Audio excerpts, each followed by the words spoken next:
Captain Paul for the locker room. If you have not already, please make sure to hit that like button and comment down below. We are trying to reach 5,000 subscribers, and when we reach 5,000 subscribers, we'll be doing a $100 gift card giveaway. And to enter that giveaway, you got to be subscribed and hit the notification bell as well. All right, that minutia out the way. Let's talk about the Vegas Golden Knights.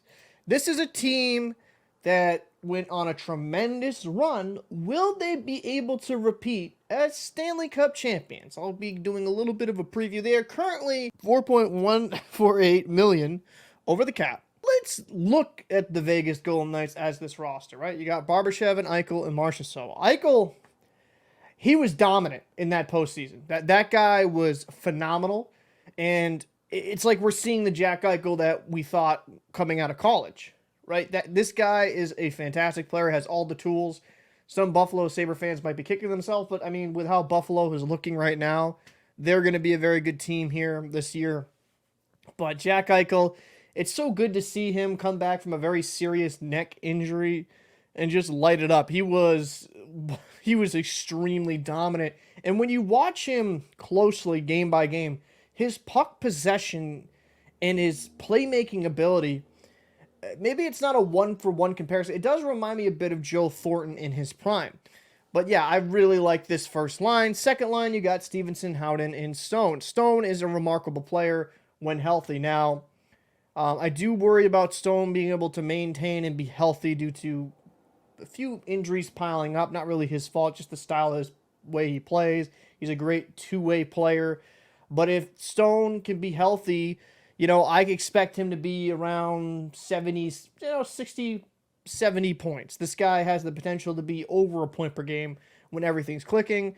And with Stephenson, he was a quality guy, 65 points in 81 games played. They have really good depth down the middle with the Vegas Golden Knights, because on their third line, you have William Karlsson, who was really good in the postseason as well. And obviously, this is cap friendly. This isn't written in stone, but they have them with Cotter and Amadio. When you're looking at this lineup, they have really, really good depth. Waugh, Carrier, Kolesar, those guys can be a load to play against. The funny part is, when you look at the Vegas Golden Knights, and it definitely showed in the playoffs, every player besides one is over 6 feet tall. They're a big physical team to play against in your own defensive end when you're playing against them. Now going into the defense, you got Martinez, Pietrangelo, McNabb, Theodore, Haig, and Whitecloud. This is a really good decor, right? This is a very good decor. Martinez might be getting up there in age, but he didn't look that bad last season. He looked actually really damn good defensively, especially in the playoffs. I'm not expecting much of a drop-off, maybe a little bit. But what's got me the most excited is that third D pair. They were the best D pair in the NHL, in my opinion, last year. And they showed out in the postseason. And, 24, 26 years old, they're going to keep getting better. Yes, their top pairing, 33, 36 years old. Vegas has a really bright future in the back end with having those two youngsters. Well, I mean, they're in the middle. They're going into their prime now. But I really love the way they play. Whitecloud is just very good moving the puck. He's just a physical defender. So, yeah, I really like this defense. The whole team in Vegas, it's not that they're just big and slow. They're big and fast and physical. And in the playoffs, that works. Now, going into the goaltending situation, this is where things will get a little bit interesting. They did re-sign Adin Hill. They kind of had to at this point. He went on that spectacular run. Will he be able to replicate his postseason run into the regular season? Now, Adin Hill is one of those goaltenders that always flashed a lot of potential. That's why he was drafted relatively high with the Arizona Coyotes. They thought he could be a franchise starter. For whatever reason, didn't work out in Arizona. Didn't work out great with the San Jose Sharks. Comes over to Vegas. And whether it be to the defense or the forward or the system itself, Vegas makes goalies look good. And I think for a guy like Adin Hill, just having that confidence, that dominant run, maybe that's the stepping stone of him becoming a very good starter for a long time. And the great thing about Vegas is you got Logan Thompson. You got him wrapped up at a cheap cap hit. And that guy was an all-star, and he was spectacular for them before he got hurt.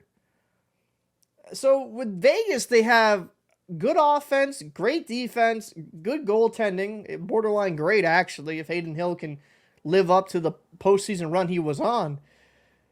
When I look at this roster, man, it's gonna be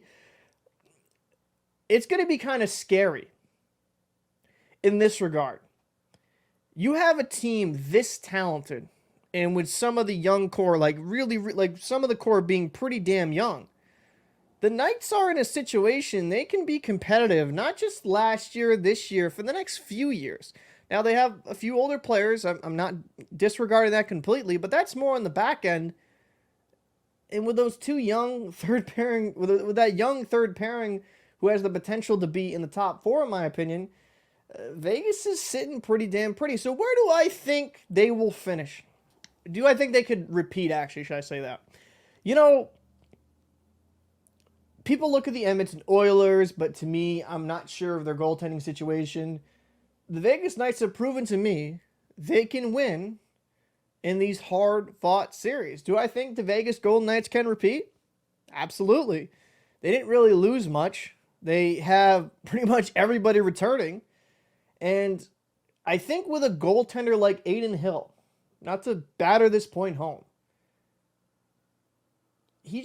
I think he needed that confidence. It's like, yeah, man, I'm the man. I'm that dude.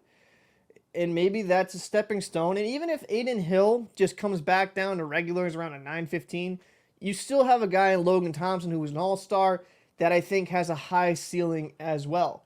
So I think, yes, they do have a really good chance at repeating in the Western Conference. It will be a difficult road ahead. But I think overall, as the way this roster is constructed, they're the deepest team in the Western Conference. But I'd like to know your thoughts down below in the comment section. Do you think the Vegas Golden Knights will be able to repeat as Stanley Cup champions? I'm Captain Paul, and I'll see you in the next one.